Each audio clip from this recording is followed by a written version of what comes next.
Well, consider this. If you improve by just 1% every day, you'll end up 37 times better by the end of the year. That's the power of compounding daily progress. And here's the kicker. One of the most satisfying feelings in the world is the feeling of making progress. When you see those small wins accumulating, it becomes extremely motivating. It's the fuel that keeps the engine of ambition running. So the next time you're tempted to dismiss a small action as insignificant, remember, it's another step on the ladder to greatness, and it's another brick in the Rome you're building. 2. Every action is a vote for the person you wish to become.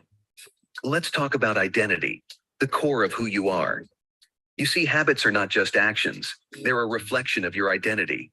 When you make a choice, you're not just deciding what to do, you're casting a vote for the kind of person you want to be.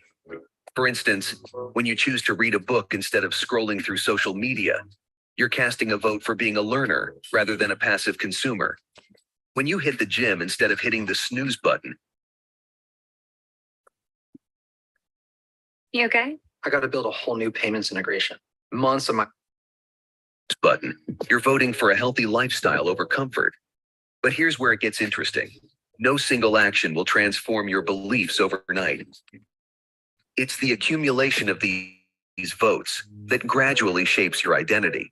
And as your identity evolves, so does your ability to perform certain habits that align with that identity. It's a self-reinforcing loop.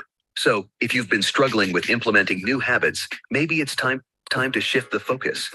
Instead of asking, what do I want to achieve? Ask, who do I want to become? Then, start casting your votes for that identity with your actions.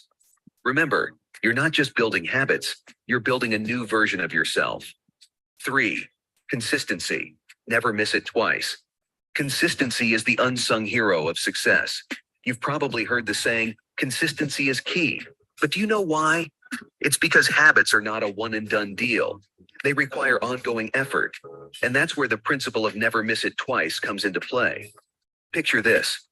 You've committed to a new workout routine, but one day you're just too tired, or maybe something urgent comes up. You skip the gym. Now, missing one day isn't a big deal in the grand scheme of things, but it's what happens next that's crucial. The principle of never miss it twice is your safety net. It means that if you miss a day, you make it a point to get back on track as quickly as possible. Why? Because it's far easier to fill a small hole than it is to dig yourself out of a deep pit.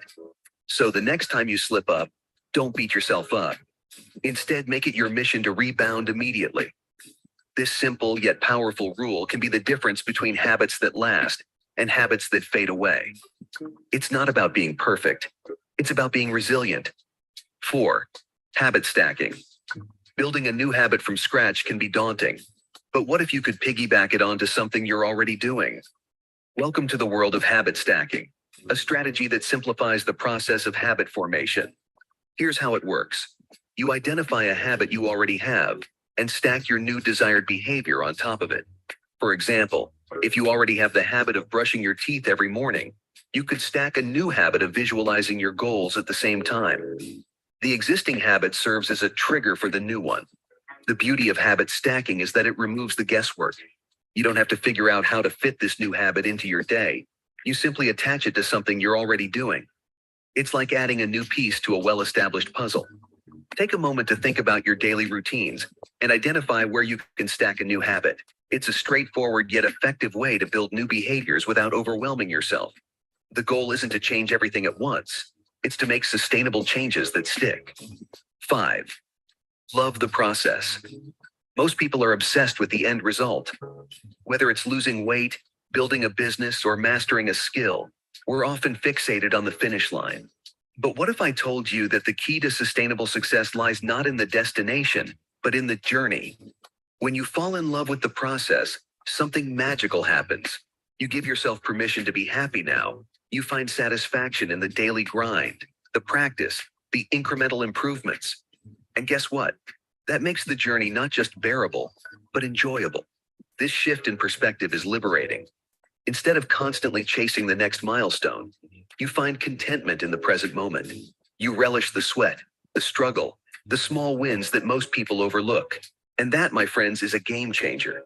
Because when you're fueled by the process, you're not just working towards success, You're enjoying a successful journey. So the next time you find yourself impatiently waiting for that big win, take a step back and appreciate the process. Your future goals will thank you, but more importantly, your present self will too. 6. Goals set the direction. Systems make them happen. Let's talk about goals and systems. Two terms often used interchangeably but are fundamentally different. A goal is what you want to achieve, a destination you're aiming for. A system, on the other hand, is the set of routines and behaviors that will get you there. You see, goals are great for setting a direction, for giving you that initial burst of inspiration. But what happens after the excitement wears off? That's where systems come into play. While a goal says, I want to lose 20 pounds, a system says, I will exercise for 30 minutes every day. The goal provides the what, but the system provides the how. Here's the thing. If you focus solely on goals, you're setting yourself up for a roller coaster of emotions and likely to be constantly falling short of achieving them. But when you focus on systems, you're always in the game. You're continually making progress, and that's a win in itself. So if you've been fixated on goals, it's time to shift your attention to systems. Because at the end of the day, if you're always in the game, you'll eventually win, sooner or later. 7. Take control of your environment. Have you ever wondered why some habits stick while others fall by the wayside? The answer often lies in your environment. You see, your surroundings aren't just a backdrop to your life. They're an active participant in it. They influence your behavior, sometimes subtly, sometimes overtly, but always significantly. The key takeaway here is to be the designer of your world, not merely the consumer of it. What does that mean? It means arranging your environment to make good habits easier and bad habits harder. For example, if you want to eat healthier, keep fruits and vegetables within easy reach and hide the junk food. If you want to read more, keep a book on your nightstand or your coffee table. By designing an environment that nudges you toward good choices, you're setting yourself up for success. It's like having a personal coach embedded in your life, gently steering you in the right direction. And the best part, once your environment is set up, maintaining good habits becomes almost effortless. It's not about relying on willpower. It's about creating a world where the right choices are the easiest ones to make. So, take a moment to assess your environment. What changes can you make to be the architect and environment that makes success inevitable? 8. Repetition, not perfection. Perfection is the enemy of progress. How many times have you put off starting something because you wanted everything to be just right? The truth is, mastery doesn't. Yo. What's going on, family? Hopefully y'all are doing amazing. Welcome to Coffee and Crypto. We are live, direct, and in full effect. Let me make sure the camera's looking good. Give me 2 seconds, y'all. Make sure we're on the right camera. 1 second. Bang, bang. We should be good. We are clear. Welcome to Coffee and Crypto, episode number 140. We are 140 episodes in, and we're literally 60 episodes away from 200 episodes. If you have not taken the time to subscribe to our channel over on YouTube, please do so. We are the Coffee and Crypto Network, and this is just our very first show that we have on this network. Secondly, if you have not taken the time to follow us on all other social media, we are live on YouTube. We're live on Twitter, and trying to get live on every other platform that we possibly can.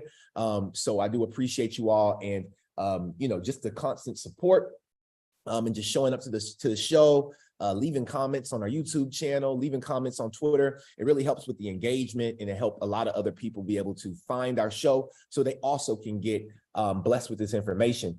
My name is Vincent Owens, for you all who may not know me. I know I have quite a few new people on YouTube that are tuning in, and Twitter that I've been able to connect with. My name is Vincent Owens. I am the host of Coffee and Crypto. We've been doing this again for 140 episodes as of today, October 3rd, and we are now in the fourth quarter of 2023. What up, Brandon? What's good? What's good? Tuskegee in the building. Shout out to my TU fam. All right, it's always good to see my college friends being on the call, gaining this value. Grand rising to everybody that is tuning in on Zoom. I can see all of your comments, and if you're live on YouTube and Twitter, please make sure that you comment. I go back and I read everything. I don't joke around. I read everything because I still can. You know, I mean, I'm not too busy where I can't read. Now there may come a time where I might get a little too busy. I can't read every single comment, but I don't see it happening. You know what I mean? I can always see myself always reading people's comments, always trying to comment back when I can, and just connecting with the community. First off, before we get started, let me get a quick energy check. How are y'all feeling this morning? I don't have any coffee. I'm not gonna lie. I got water. I need water. So that's my beverage this morning. My beverage is water. All right. If you got your coffee, hopefully you got yours. If you got your tea, hopefully you got something, or maybe your water, milk. I don't know what you guys drink in the morning, but hopefully you got your beverage of choice. Someone said they're feeling energetic, in the books, blessed. Awesome. Grateful. Awesome. And, also let me know where you all are tuning in from, if you don't mind. Is there a certain city, state, country that you all are calling in from or tuning in from? Would love to see those, and especially over on YouTube and Twitter, since there is a larger community, I can reach a larger audience of people being on these platforms. So really grateful to be able to post and be on the platform. We have California, ATL, Mississippi, Port Charlotte, Florida, ATL in the building, San Diego in the building. Awesome. And I know that we got quite a few other people that are tuning in from all over. So again, I appreciate you all for taking the time. We got Indiana shores of Lake Michigan. Awesome. It's going to get cold up there real soon off the Lake of Michigan. So hopefully, hopefully you got those coats ready and you're ready. All right. But I don't want to take too much time because I know that some of y'all's attention span is like the size of trying to find something that's small. Here it is. Some of y'all attention span is big. And that's a sour cream and onion chip. Some of y'all attention span is 10% of a sour cream and onion chip. I'm just gonna be real with you. So, I got to make sure that I keep you engaged, keep your attention span going. All right. And, the salt is definitely on it. Y'all saw the salt on that. So with that being said, let's go ahead and dive into today's bullish content, because it's a lot of it out here right now. I ain't gonna lie. Last night I was looking up. I was like, man, I can't find nothing. I can't think of nothing. And then I was like, man, there's always new stuff in crypto. Like, what do you mean? There's always new stuff in this space. So if you have not taken the time, if you're a part of the my Discord group, please make sure you go in there and drop this link. Please, you know what I mean? Please. That's the only word I got is please. You know what I mean? Outside of that, I don't have another word, but please go and share this link out. Secondly, if you are part of the crypto nerds community and you are tuning in, please take the time and go drop this link inside of that group as well. That way people can wake up, because this show also is extremely valuable. And I have a lot of slides up top. We're going to talk today about MasterCard. We're going to talk about Finastra. We're going to talk about their partnership. We're going to talk about a lot of stuff today, y'all. But the very first thing that we're going to start with today on this show is I want to ask you all, have you all seen the trend? Have you all ever noticed the trend? And I want y'all to pay attention to something. In 2010, Bitcoin, right, was worth 0.003. That looked like when I first bought VeChain or Harmony back in the day when we used to rock around with those, right? But 0.003. So let's do the math.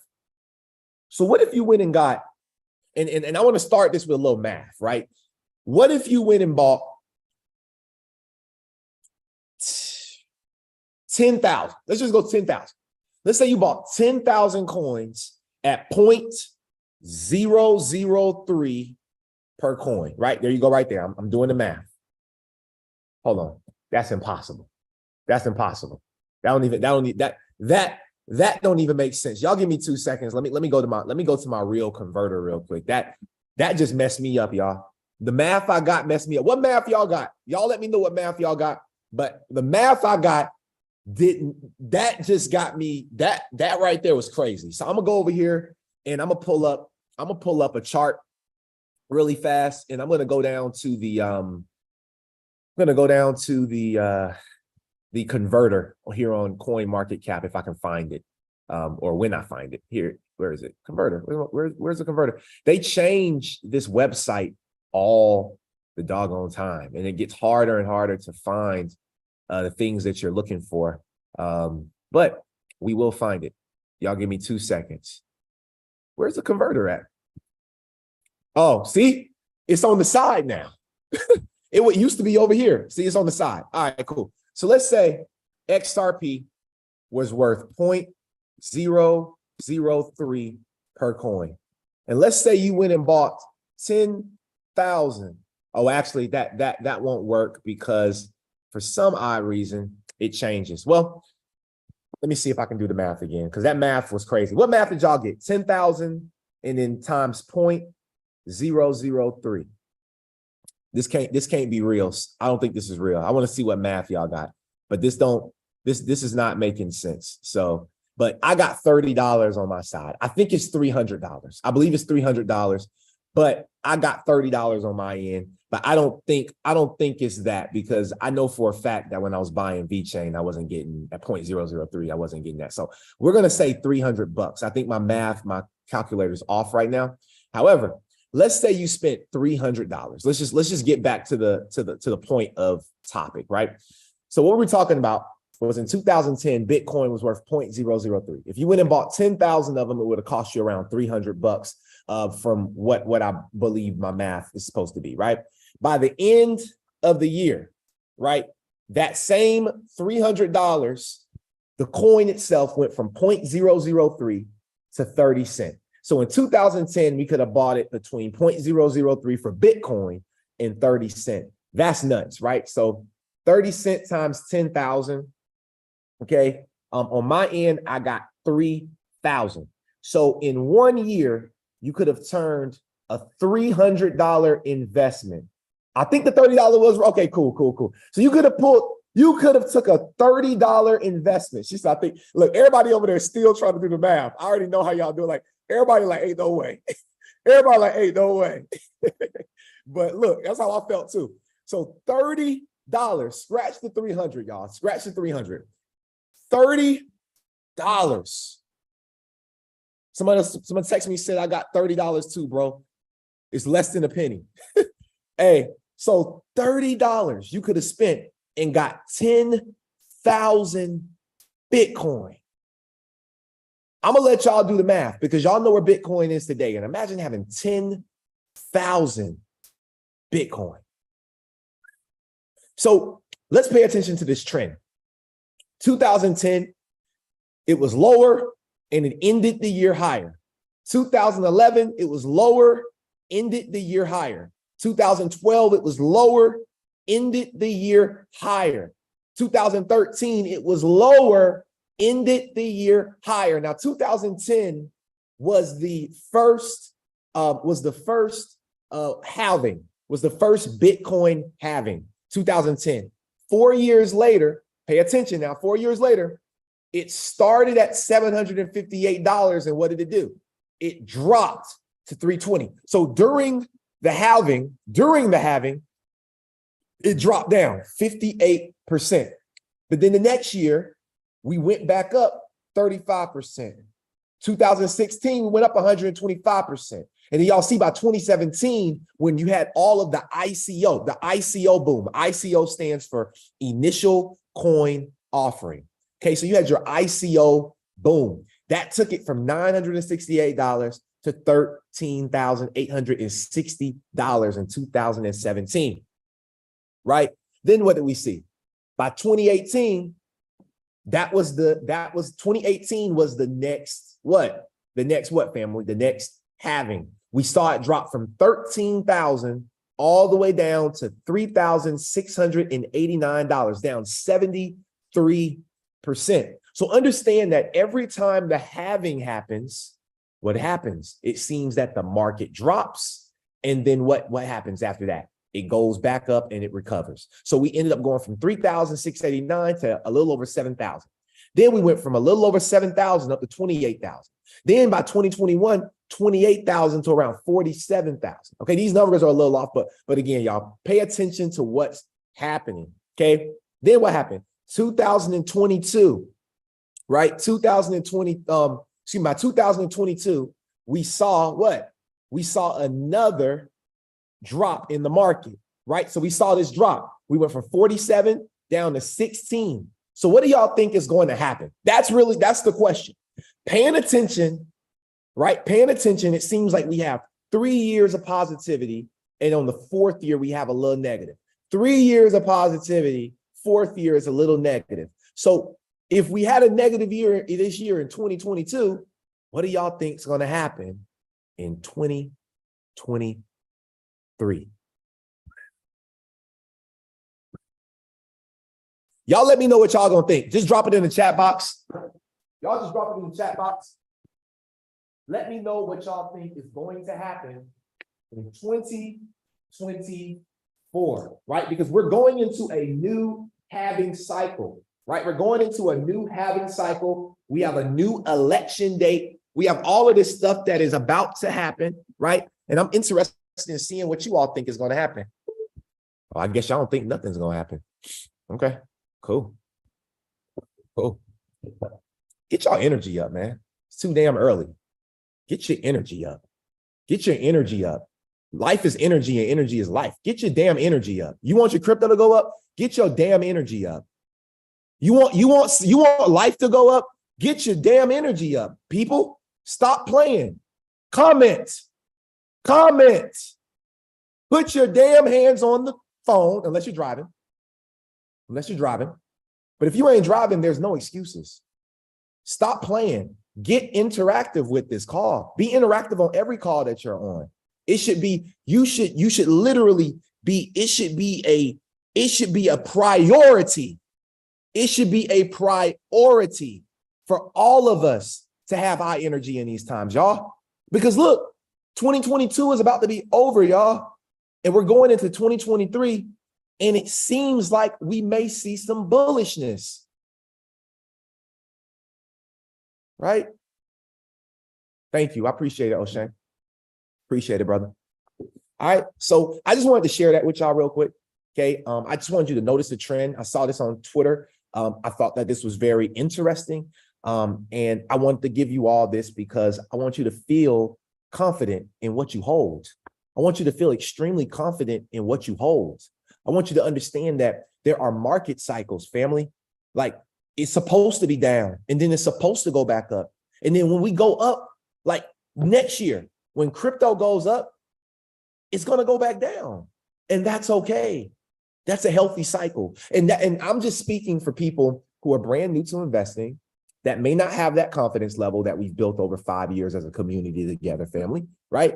So to the new people that are catching this show and, tuning in, I want you to also be confident and understand that this is your time. It's ready to take off. So with that being said, I got a video to share. This is from Rick Santelli, okay? And so I'm going to go ahead and play this video. It's 5 minutes, and he really is talking about gold, talking about the US dollar, 10-year treasury notes. A lot of this is a little advanced, okay? But it's important for us to also just because, and I want to share this with you all, just because it seems hard doesn't mean it's as hard as it seems. I don't know if y'all got that. Just because it seems hard doesn't mean it's going to be as hard as it seems. I hope that made sense, y'all. Just because it seems hard, just because investing seems hard, just because this video and the language he's using, just because it seems hard doesn't mean it has to be hard, right? It's as hard as it seems, excuse me. So with that being said, I'm gonna go ahead and play this video for you all, and we're gonna dive into today's content. Thank y'all so much. Please, if you have not taken the time, share this video, share this call out with a friend, family, group of chat, whatever, and let's run these numbers up and make sure that we change and impact so many lives around the world. I personally always find anniversary dates very key, and I can't help thinking about September of '81 when we had the all-time high closing yield just shy of 16%. So what I'm talking about here might be dancing between the raindrops. You never want to go against a market that is burning to the upside, but you might want to give it a pause if it looks like it's going to back away a bit. But in the grand scheme of things, I think rates are going higher. So let's go to the charts. Like I said, not my best work, but high, low, perpendicular, midpoint. We always pay attention to those, especially when one of those points is the all-time low closing yield at 0.5% to 1%. So you take the high, you take the low, you connect it, you find that midpoint, you draw a perpendicular line. And what you find is it just keeps you on the straight and narrow. Those are very key. The more important the spike levels are, whether it's a key high or key bottom, those make it work that much better. Now, this chart is really off scale. Remember, when you're doing these charts, you got to use logarithmic paper. This is just a rough gauge, but there's your near 16%, SEP 81 for your anniversary date. And the whole point of this chart is that we have a lot of potential room to run to the upside. So if somebody asked me and held a gun to my head and said, listen, the worst case scenario, where Treasury rate's going to go 10-year, I'd say in the next 7 years, you should be able to see 13.5%, 14%. Yes. Now, I'm not saying we get there, but I really want to stress you do not want to jump in front of this right now. But if this week closes under 4 3/4 and the high yield close remains in the 460s, you buy the market looking for a bit of a retracement to potentially get back down to 4 1/4 to 432. Or if it gets to 4 3/4 on a closing basis first, you liquidate the trade. So you buy TLT below those levels. In other words, beta yields are going to go down in the short term. Otherwise, we're looking for why are rates going higher? It's because the economy is gangbusters, or because Tyler Matson. Everybody clap for who loves Tyler. What did he bring up today? A great Chicagoan, Milton Friedman. And when he did, one of my 50-year veterans from the trading floor called me and said, boy, he's spot on. I had many meetings with Milton. That if you want to know where inflation has taken the markets and why, just look at government spending. The vigilantes have new horses and they're riding. And I really do think that is the answer. We are spending too much. We are not learning to cut back. As a matter of fact, I think we're out of control as we approach a $2 trillion deficit. And this is the market's way to get Washington's attention. Question. Did any of you all go and do what we told y'all to do? And I believe we told y'all to do this on this show and the Nerd Show. But The Big Short. Did anybody go and watch The Big Short on Netflix?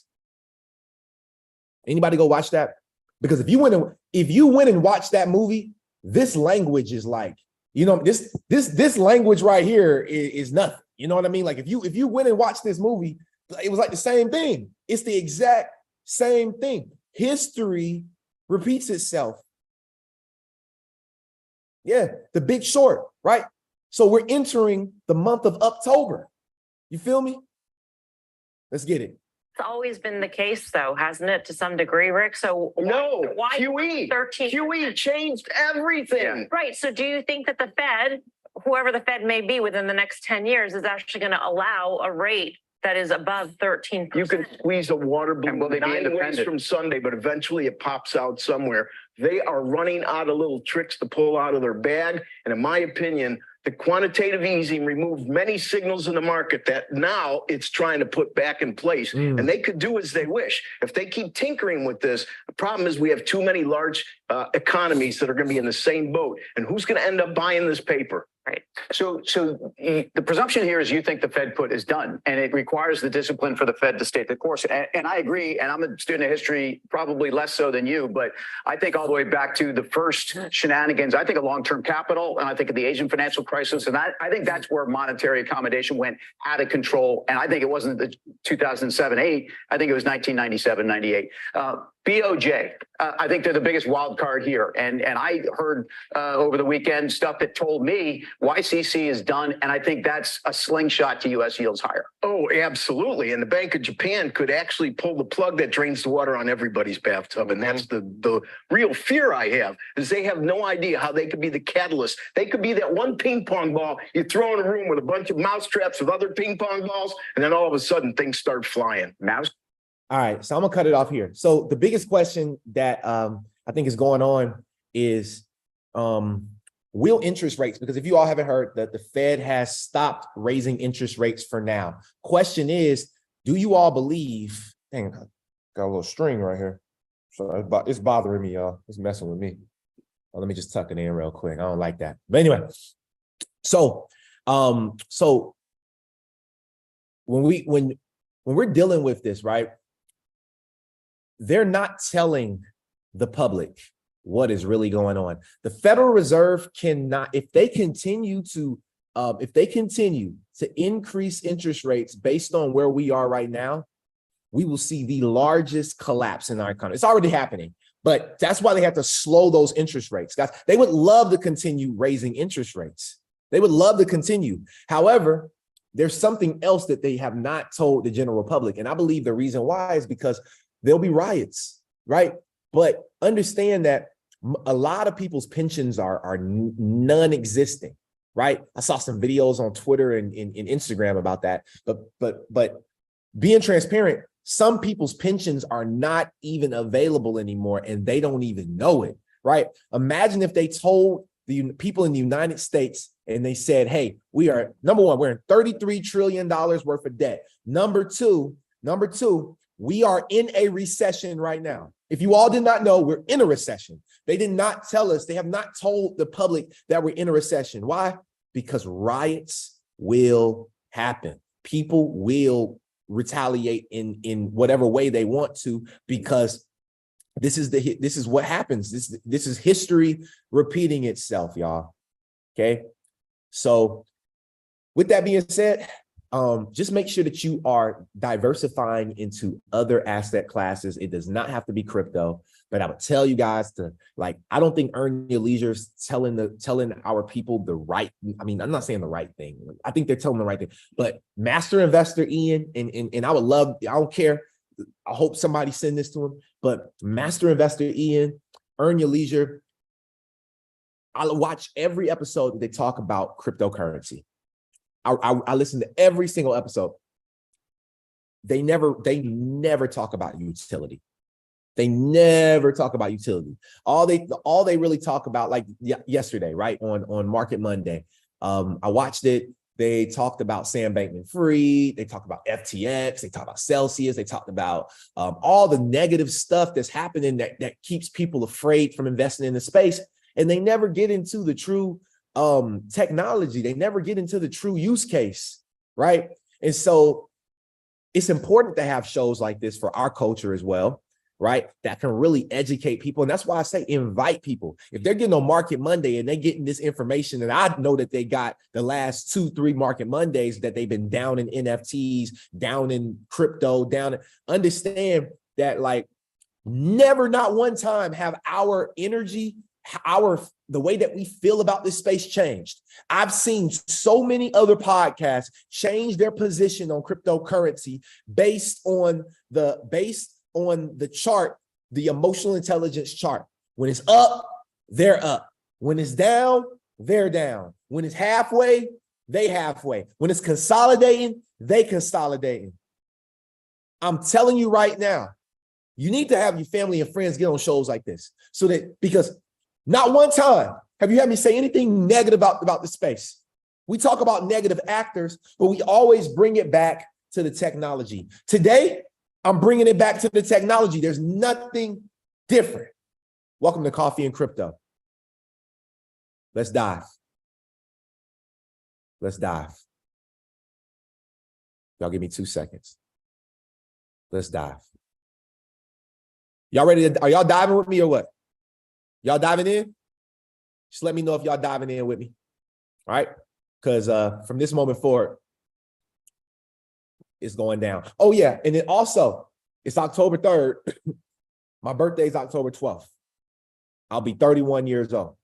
Okay? I'll be 31 years old. And I just want to say thank you to my mom, for creating me.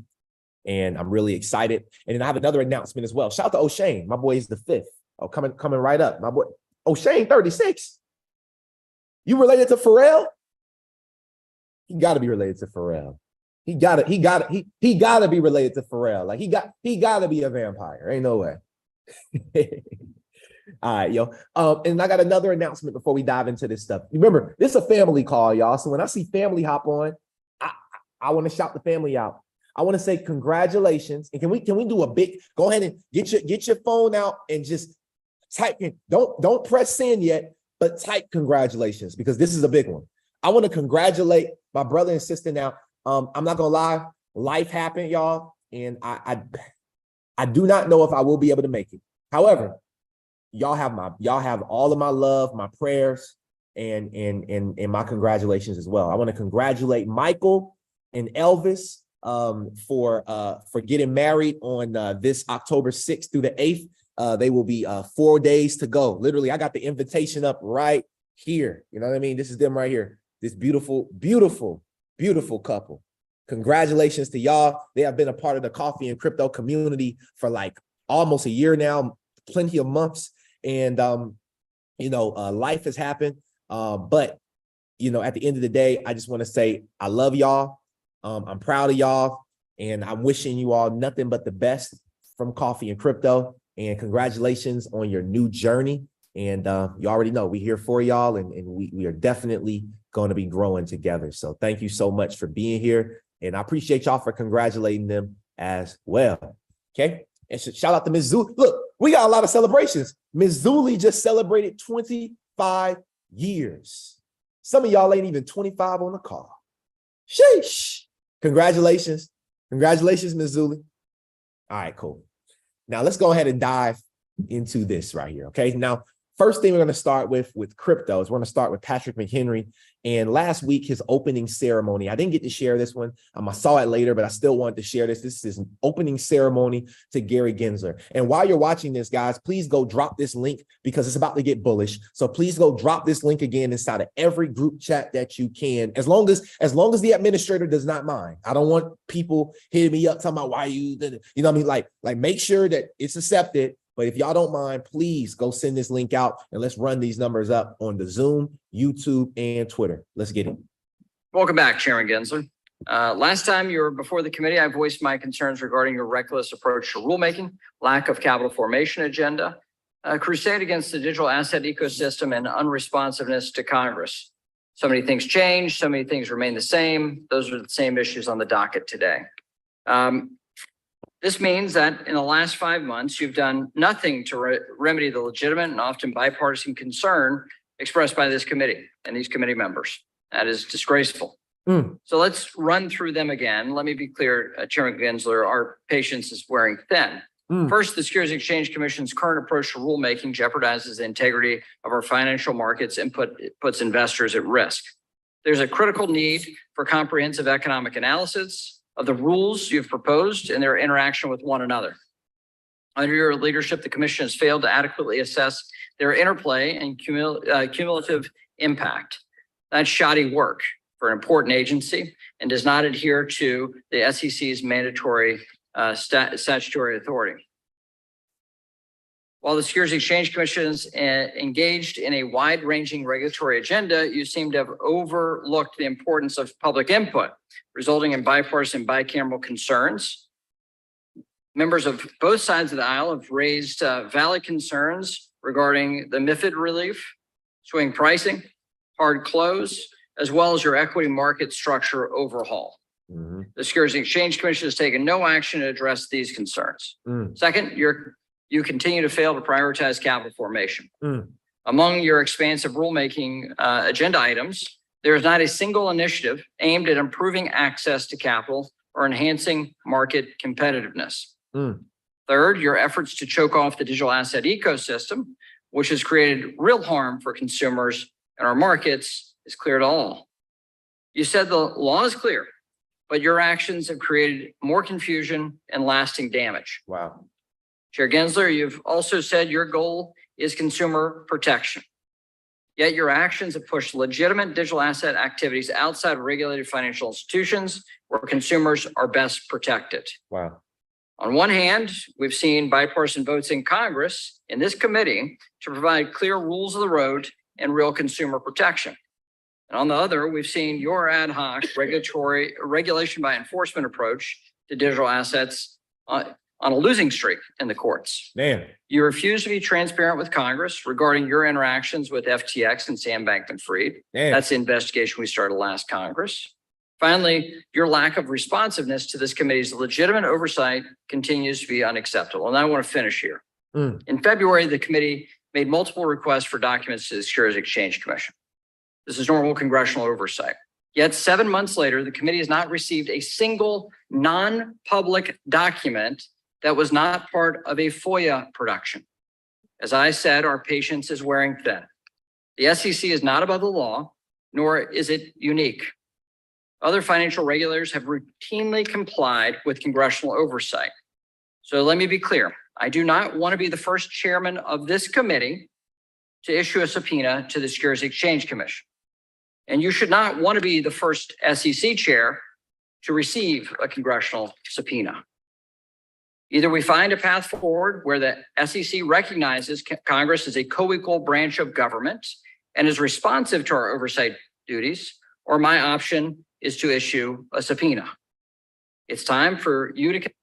Listen, why has he not? The question I have for Patrick McHenry is, why have you not just gone ahead and issued a subpoena? This man is not going to comply. The subpoena should have been issued. And maybe I don't understand subpoena legislation. So, if we got some lawyers that's on the call or fake lawyers, people watching Law and Order and think y'all know everything, you can keep your comments to yourself. All right. I'm just playing. No, but for real though. All right.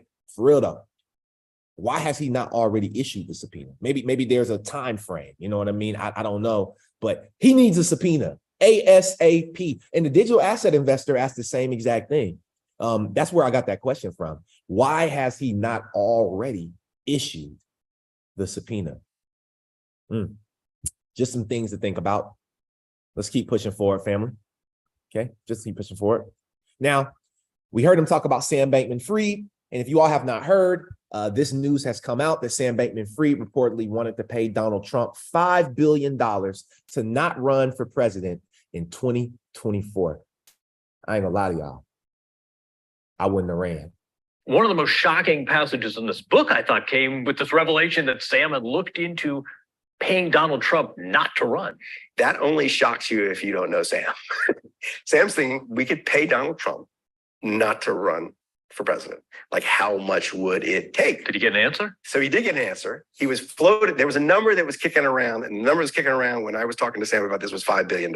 Sam was not sure that number came directly from Trump. Wait. So Sam's looking into paying Trump not to run, and he actually might not have come from Trump himself, but he actually got a price? He got one answer, yes. The question Sam had was not just is $5 billion enough to pay Trump not to run, but was it legal? Well, why didn't this happen? Why didn't he follow through? Well, they were still having these conversations when FTX blew up. So why it didn't happen? He didn't have $5 billion anymore. Approached for comment by 60 Minutes, neither former President Trump nor Senator McConnell responded. Last November, in a matter of days, mega billionaire Sam Bankman-Fried lost virtually everything. I don't know if y'all knew, but we are literally 1 month away from FTX being a full year. Y'all, time is moving. And if you're not moving with time, time is moving. I want you to really think about, let's put this in perspective. Enough crypto right now. I want y'all to really close your eyes and I want you to think about something. I want you to journey from November of 2022 to where we're headed into November of 2023. I want you to really visualize your full year. Really just think about it. I know it's hard, maybe a little difficult for some of you all. Maybe you had a rough year, maybe you had a great year, maybe you had a mediocre year, but I want you to really think about it. And from November of last year to November of this year, on a scale of 1 to 10, and I need everybody to answer. And if you don't answer, I'm gonna read it and I'm gonna boot you. No, I'm just playing. I ain't gonna boot you. I like to play, but I ain't gonna boot you. But check this out though. I would like for everybody to answer. Okay. And if you answer this question, I want you to answer it truthfully. On a scale of 1 to 10, 1 being I didn't improve, 10 being I'm a brand new person.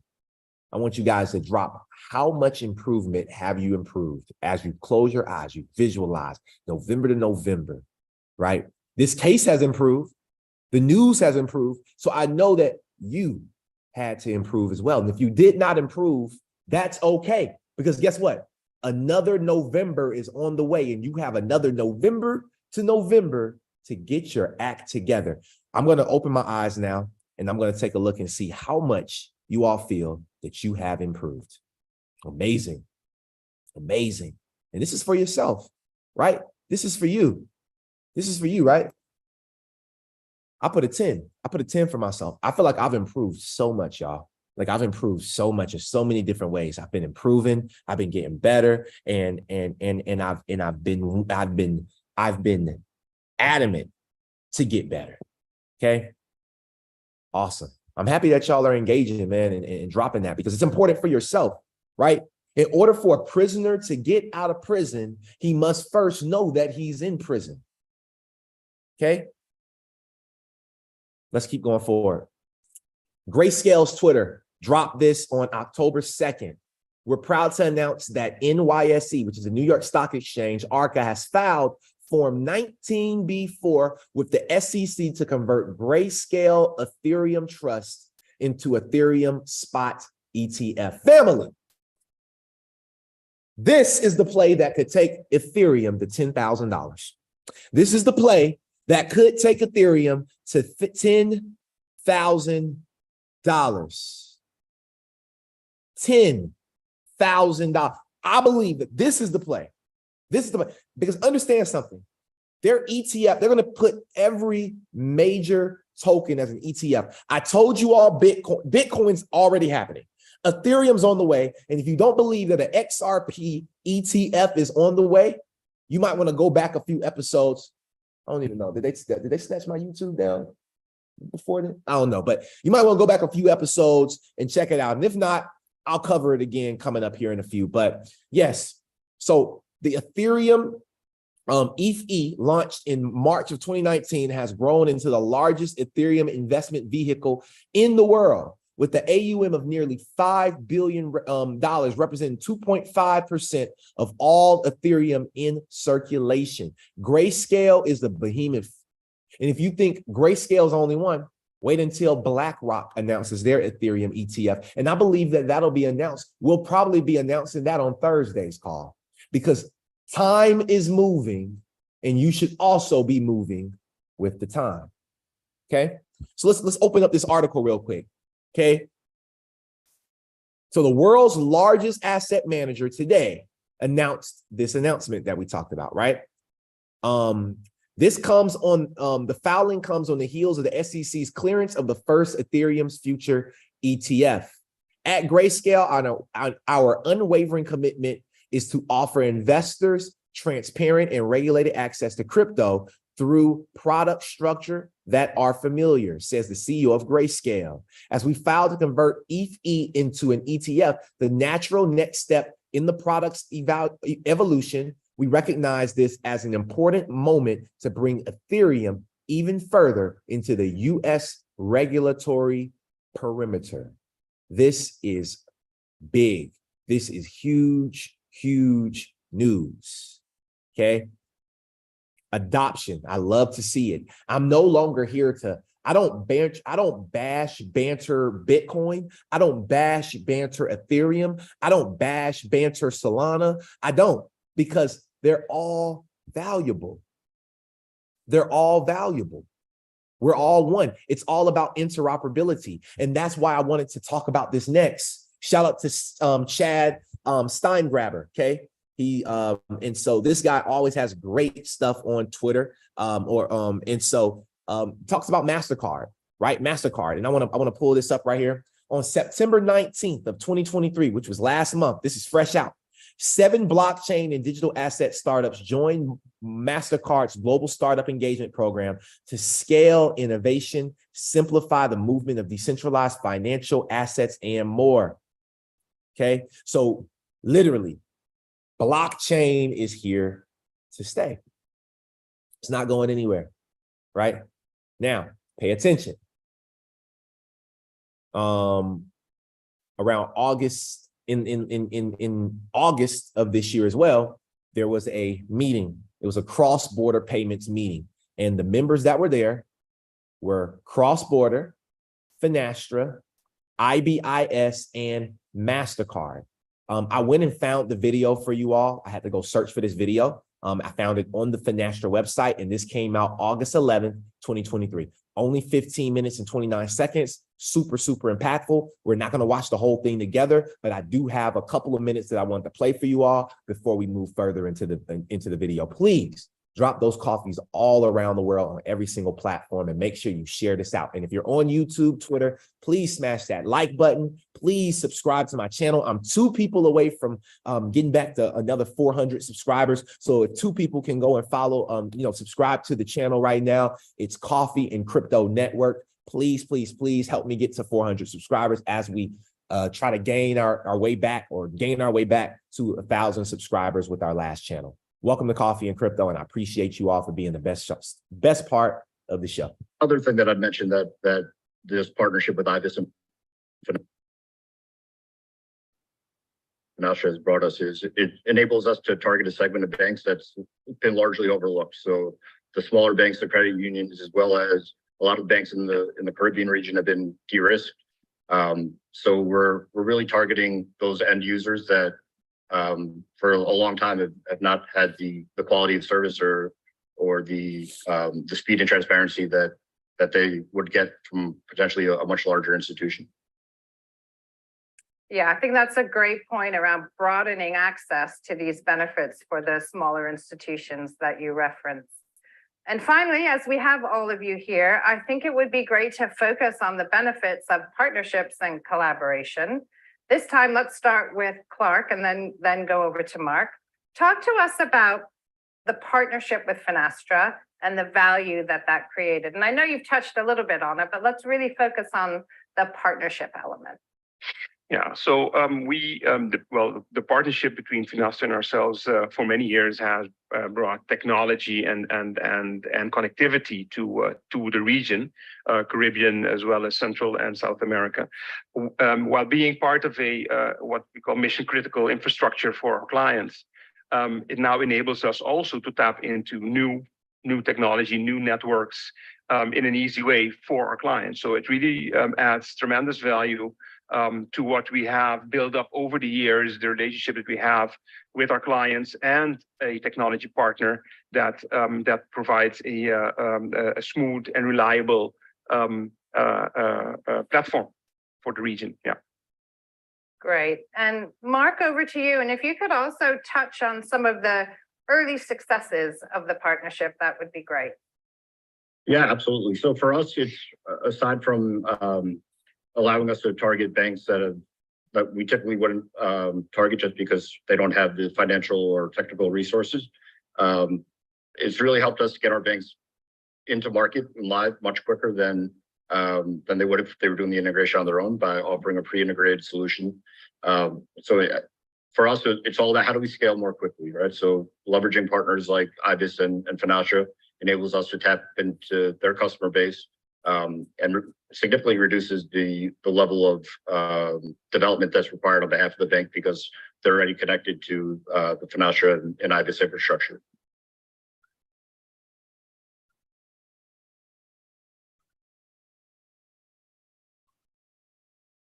That's my sound. That's the alarm right there. That's the train. That's the train taking off. The train, like when the train is close, you can hear it. It's like, but when it's like far away, all you hear is like it's like far, like the train has left the station, people. The train. And I think a lot of people focus on when you say the train, when Rosie Rios was talking about the train left the station, I don't know if she was talking about price. See, I think that everybody want to get rich. Everybody want to get rich, but nobody wants to put the time in. Everybody wants to get rich, but nobody wants to put the time in. See, what I learned over these last couple of years of being introduced that first time, see, I thought Rosie Rios was talking about, you know what I mean? I thought Rosie was, I'm not gonna lie, I thought she was talking about the train left the station, meaning the price was going up. But now that I'm a little more seasoned in this space, I know price is going up. That's not what I'm focused on. I need to see I need to see these technologies become utilized. Right? Understand something. understand something. Finastra, right? And we can pull this up. Finastra and FedNow. Look at this right here. Okay, look at this. FedNow service, the new instant payment scheme for the US. Finastra is a part of that. Pay attention, because I'm about to break this thing down in a way that ain't been, I probably broke it down like this before, but pay attention, all right? Ripple to bring blockchain technology to Finastra's banking customers. To Finastra's banking customers. Ripple bring blockchain to Finastra's customers. Oh, if we go here, Finastra, IBIS, MasterCard. MasterCard is a customer, but also a partner of Finastra. MasterCard is partnered with all the banks. They're going to use Finastra all around the world. And if you don't believe me, then listen to James, who is over CBDC development over at Ripple. James will tell you exactly what's going on. I'll tell you that outside of the US, the SEC case, had almost no impact on our ability to get conversations and projects going with central banks. I know here in the US, we focus a lot on the US, that's what you'd expect, but the reality is that the rest of the world does not see things the same way. I think it's been clear for a while that countries like the UK and Switzerland and Japan have been very clear that XRP is not a security. So anyway, moving on to the CBDC side, it's not really been an impediment. Since we started 2.5 years ago on this project, we've announced 5 different countries that are working with us. We have a similar number that are not announced, and then we have 20 plus other active discussions underway. So we've announced 5 different countries that are working with us. We have a similar number that are not announced, and then we have 20 plus other active discussions underway. So pay attention now. There's 195 total countries in the world. Ripple is already in talks with about 30 of them. That is 15.38% of the world countries that Ripple is already in talks with.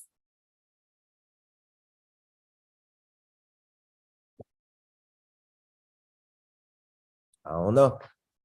I'm just here to share information. Guys, I got a few more things. Now, this is what I was really excited about. Can we get some coffee in the chat box? Because now that we've talked about it, right? Brian Armstrong, Brad Garlinghouse, David Schwartz, Michael Branch, digital asset investor, Vincent Owens. We've all told you, Coach JV, Bearable Bull. We've all told you this. Anointed. Everybody's told, every influencer that global, everybody has told you this same thing. Okay. And listen, and if it's your first time hearing it, understand this. All of these blockchain Web3 companies are moving out of the country because of Gary Gensler and the SEC and the CFTC and the Biden administration. Bidenomics has changed this world. I like Trumpnomics better. And I don't care if you don't like it. All right. It's my call. I said it. I like Trumpnomics better than Bidenomics. And if you like Bidenomics better than Trumpnomics, you're a problem with this country too. Period. I said it. I said it. You can get mad if you want, but I said it. Period. Okay. Now, with that being said, and there's some people that agree with me, some people won't, and that's okay. Now, blockchain companies are moving out of the United States of America. Moving out of the United States. Now, I ain't say Trumpnomics is my favorite. I ain't saying that like, you know what I mean? I ain't saying that. But what I'm saying is like, if I compared Biden and Trump, if I compare Gary Gensler and who was in office before, I liked who was around at that time more than I like what's going on right now. Or maybe I'm just a little more conscious because I do a podcast every Tuesday and Thursday. Maybe it's just because I'm always researching now. I'm understanding what's going on in the world. But the one thing that we all need to know that's going on is that these companies are leaving the United States, and I got proof in the pudding right now. Crypto giant Coinbase. This is hot. October 10th, okay, of 2022. This was in 2022 now. I'm taking you all through a journey. Last year, the same time, October 10th, we told y'all it's Uptober. Everything is up right now. Crypto giant Coinbase gets Singapore license. Now pay attention. They did not officially get the license. They got into a pool, right? So Coinbase was put into a pool with a bunch of other companies, right, to actually be awarded this. Well, 1 year later, family, 1 year later, hold on, give me a second, y'all. Where we at? Oh, no. Well, it's over here in my bookmark. Y'all give me 1 second. 1 year later, though, I could just tell y'all, but Coinbase has now gotten that license in Singapore, right? And I know I have an article on it. I have to. There's no way I don't. There's no way I don't. All right. It's all good. Let me pull it up then. Because I want y'all to be able to see this, right? Coinbase, Singapore. Okay. And it's gonna pop up here in a second. Look, it's all over the news. Okay, here it is right here. Okay, let's see which one we're gonna do. We're gonna go to Coinbase actual website. Let's go to their actual website and pull this up real quick, family. Okay. So 1 year ago, okay, let's go back over this. 1 year ago, they got into the pool. 1 year later, it's official. Coinbase obtains major payment institution license from the Monetary Authority of Singapore. This happened on October 1st on their page. They hit the fourth quarter with a bang. They hit the fourth quarter with nothing but momentum because they're about to go into 2024 and mess the world up. This really makes me think of some things. What does this mean for Binance? Because Binance is the largest exchange around the world. What does this mean for Binance? Also, what does this mean for Binance? I don't know, but we will see. But they have received this license now, which is absolutely incredible. Okay. Next thing, I want y'all to pay attention now. Singapore is a hub. On July 7th of this year, stablecoin issuer Circle receives a digital token license in Singapore. The issuer of USDC received in principle approval in November of last year. Okay, pay attention. Let's go to another one. GSR, which if y'all don't know who GSR is, we've covered them before, but let me go to their website so that all the new people can know who they are. GSR, okay, is powering crypto innovation. GSR has 10 years of deep crypto market expertise as a market maker and active multi-stage investor. We build long-term relationships by offering exceptional services, expertise, and trading. So they're a market maker. They're a venture capitalist. They're a market maker. They're an over-the-counter trading platform. They do investment management. This company does it all. GSR is huge. Y'all want to really go? I don't have time to go into GSR.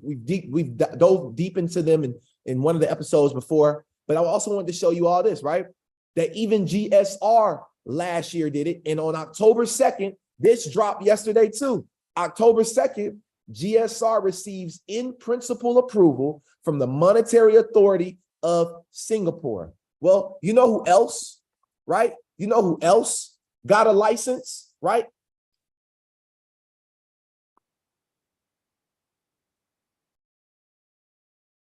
You know who else got a license, right? Look at this. You know who else got it? And this on CNBC. Crypto firm Ripple gets an in-principle payments license in Singapore. I just told you Circle. I just showed you Coinbase. I just showed you GSR.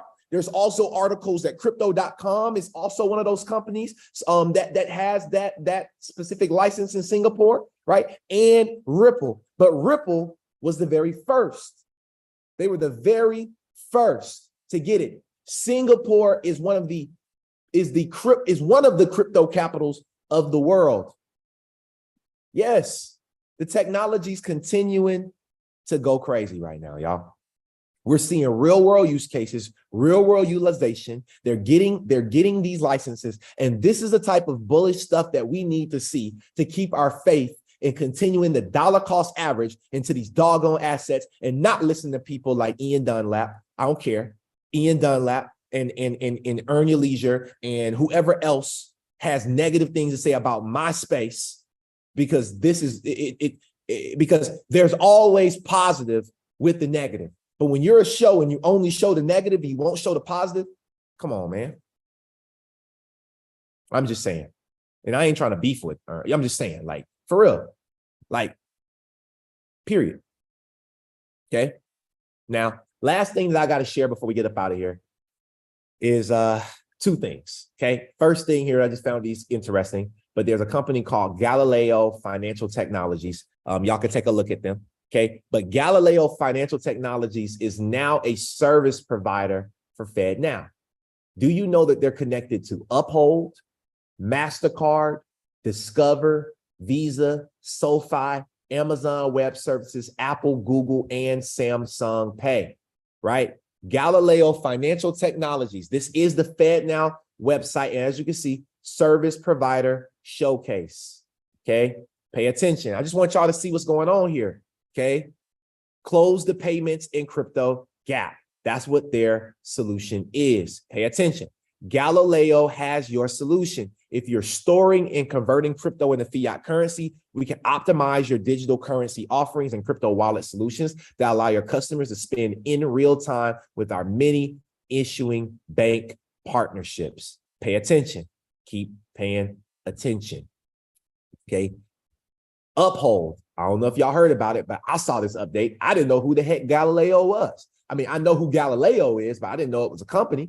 Well, Uphold has introduced this flexibility to spend any asset. How do they do that? Well, Uphold was looking to expand their debit card program into the U.S. to support their product proposition for the U.S. market. They chose to partner with Galileo to bring their idea to life. Huh? Woo!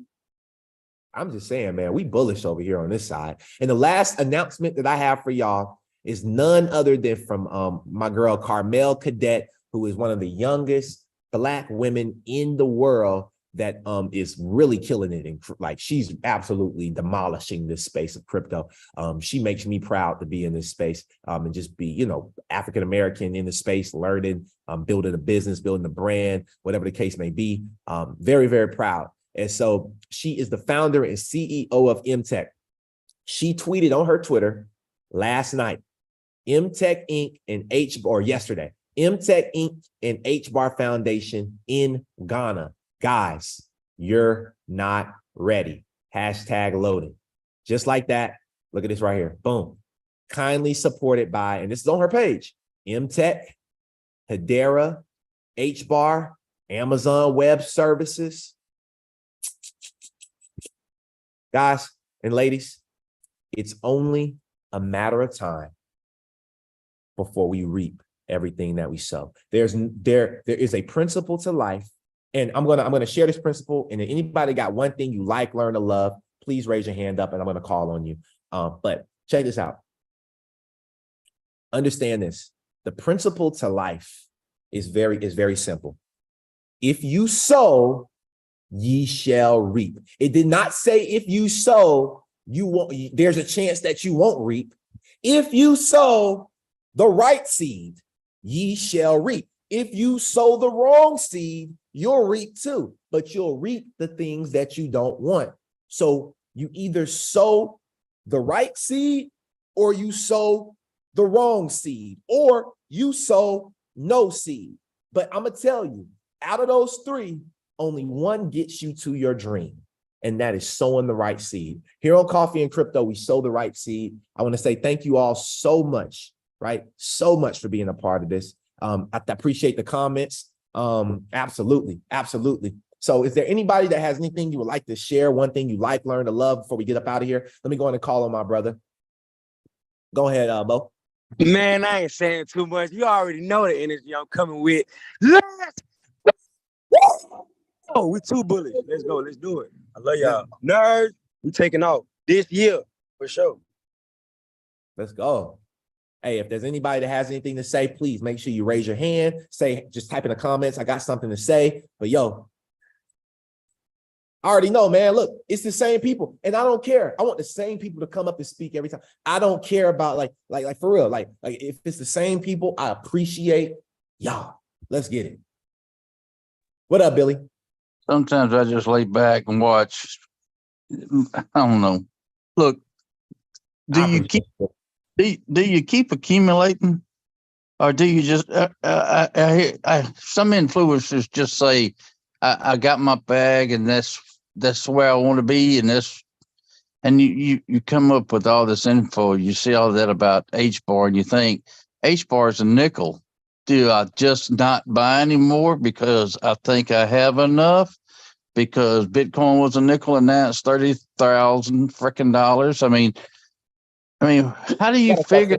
I got a question for you, Billy. And this is a question for everybody. Just quick, I didn't mean to cut you off, but as you're going into what you were saying, I was going to ask you, who influences you? It's the same question as who do you listen to, but who influences you?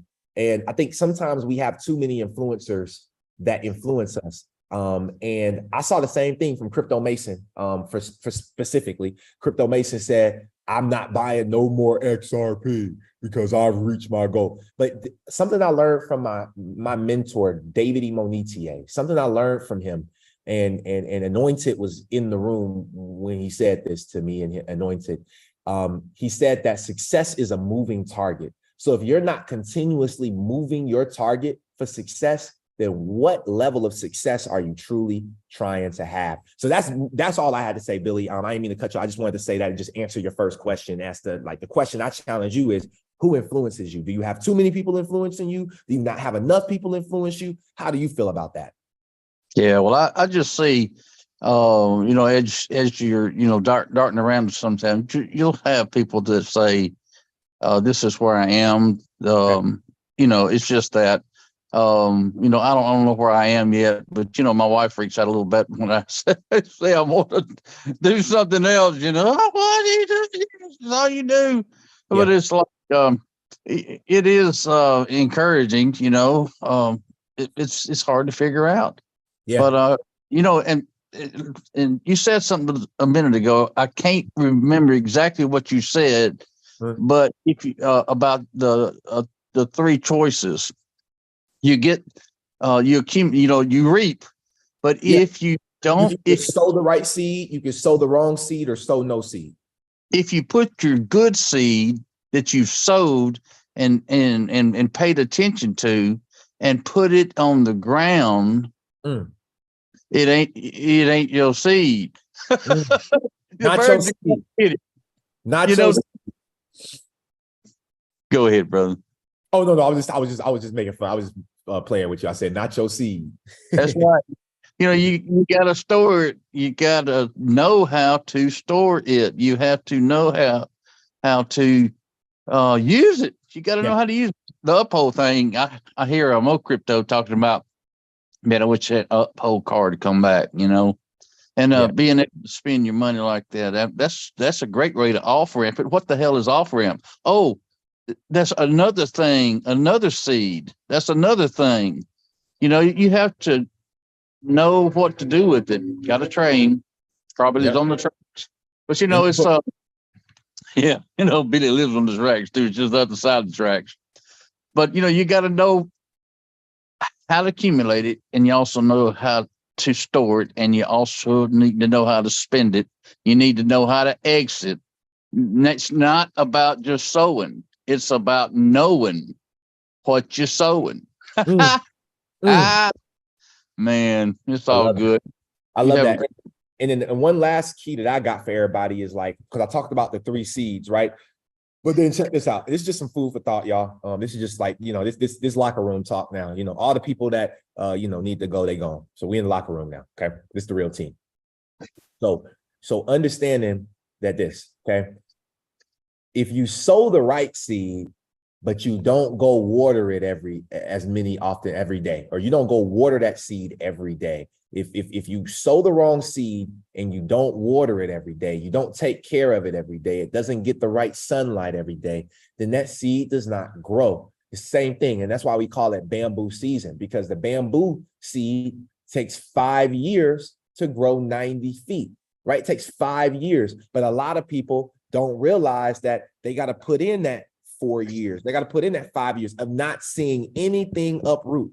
Cryptocurrency is the closest thing we have. Anna, you can go ahead and unmute, but cryptocurrency is the closest thing that we have to that, y'all. It's the closest thing. It's the closest thing to bamboo. It's the closest thing to the bamboo. I've been waiting 5 years for this moment. Noit been waiting 5-6 years for this moment. We've been stayed patient. We continue to water our seed. And now we reap. Go ahead, Anna. Yo, what's up? Yo, good morning. Thank you for being 8 a.m. on the West Coast. Yeah, I'm getting a little bit more conditioned for these calls every week, but time wise. But what I actually really like your analogies around the seeds, because that's very true. And you can plant the wrong seeds for sure and reap the wrong things, but it's also like what you just said, you don't need to keep feeding into that energy. If you have something, you've made a mistake, you don't need to keep feeding into that, because you can potentially destroy that bad plant. You can get rid of it. So it's important to know what things to water and what things to not water, so that's what I liked. I like that that around the conversation a lot. I loved and I'm trying to remember exactly how you worded it, but you said something about like people want to get rich but don't put in the work. And you said something like that earlier, and you really got me thinking.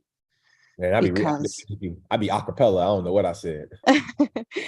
Yeah, you said something along the line like, people want all this benefit, around crypto and investment, but they don't really know how to put in the work all the way. And it's true, I think that I have like a really good analogy around it, just because, I've worked out a lot all my, most of my life. And I've done a lot of challenging things. And a lot of the feedback was always like, wow, you really keep your persistence. Like, that's what people have told me. And I am a very persistent person, but one thing that I always have in mind, even like during a really hard workout, is like, I know it's going to get easier. Like I stay very focused on the end of what I'm trying to accomplish. And I think that's the part that sometimes people have a hard time with, if they're going through a learning experience or just an experience in general, and things get really difficult, they get uncomfortable, you get out of your comfort zone, or you just don't understand, you feel lost. Yeah. It's easy to give up, and I think that's where that analogy plays a good part, because the more you condition your body to something, the easier it gets, and your hard work ends up giving you a lot back. So I think that, people don't always know how to see like that next, like, the light at the end of the tunnel. Like, once you understand, and a lot of us here do, of course, like we know that, like, we look at our journey from the beginning to where we are now. We've all grown so much and understand things that we never thought we would understand, and, for people who are new, or people who are in that particular area of growth, just know that it definitely gets easier, as you put in that work, as you put in those seeds, you reap those benefits. And one thing I learned is I just really love what you touched on Ripple with Singapore. I think that's really dope, to see the progression. I like to know that information. So I appreciate you putting that information out. Most definitely. And I'll make sure that I continue to find those types of documents and stuff for you all. Because I know that that's one of the main reasons why, the people that come here, you're here to continue to gain this value and knowledge of your favorite assets, Ripple, Stellar, Quant, whatever. And I know some of them I don't cover a whole lot. And that's just because my Twitter is probably more XRP, XLM Twitter based, XDC. I don't follow a whole lot of Quant and Algorand accounts, but I'm sure there's plenty of bullish. So what I would like to do, and I'd like to make this announcement, if you're not in my Discord group, I'd love for you to be in it. It is $10. Okay. I understand that is a fee, and I'm sure y'all have other things that you're paying for, but if you can't afford $10, I would love for you to check out my Discord group. Outside of that though, you do not have to be a part of the Discord group. I just wanted to throw it out there. But being in the Discord group, people like Billy helped me out a lot yesterday. He dropped some stuff. Miss Zuli helps, like people help. And so I would love to build more of the unity of when you all are on Twitter and you're on Instagram and you're on Google and whatever other chat GPT, and you find interesting things, articles, videos, please drop them inside of the Discord group as well. You know, that way I can take some of the value and I can shout you all out on the show and say, hey, you know, Brandon found this, you know, on Monday, and he let me know, he dropped inside the group. And so I'm sharing this. And that way, you know, I can really highlight the members that are part of the Discord, but then also you all can help me because I can't find everything. I can't cover everything. And I'm sure there's things that I missed today that I could have covered that were strong points, right? And I don't mind saying that, right? Humbly saying that. So if we can work as a unit, and oh yeah, and Billy is learning Discord, but if we can do that as a unit and we can work on that and we can drop some articles, and I'm not gonna lie, I'll be in the crypto nerds chat. Now I'm in the crypto nerds, I'll be in there looking, like I'm paying attention, I'm collecting, because I want to get on here and I want to share. I want to show the world that as a community, we were able to put all of our minds together over the weekend and Monday, and then Tuesday and Thursday, we were able to come together and share this value with the world. Thank y'all. I just want to say thank y'all so much for the continued support. If you would like to be a part of my Discord group, I mean, again, it is only a $10 investment. It's very, very cheap. It's very, very great community that we're building. The focus is health and wealth. We're already focused on the wealth. The health side is next. Here in Atlanta, I will be starting my Atlanta chapter of Coffee and Crypto this month. At the end of the month, we have our very first chapter meeting. So if you are in Atlanta, you will be invited to that very first chapter meeting of Coffee and Crypto. And then also once, I believe weekly, we're going to have once a month meetings in Atlanta as a chapter. And then every week, okay, we're doing Sunday Run Day every week. Every Sunday, I don't care if y'all come, you don't come, I'm gonna be out there. All right, and we're about to start our own running club, okay? And we're going to have our own wealth club. So it'll be health and wealth. And this will be the very first chapter of Coffee and Crypto. Other people will open up chapters all around the world. And also we will be partnering Coffee and Crypto. We will be partnering and collaborating with other organizations. We're already in partnership with the Crypto Nerds, and we have other partnerships that are on the way. So again, y'all, super excited about what we have here, what we're developing. And, you know, you already know, and I love y'all. I can sit here and just keep on scoffing, so I ain't gonna do that. I'm gonna turn my camera off, and I'm gonna wish y'all a very well day. Thank you for being a part of episode 144. Episode 140. And on Thursday, we will have episode 141 taken off. Have an amazing day, everybody. And thank you. And you all are welcome as well.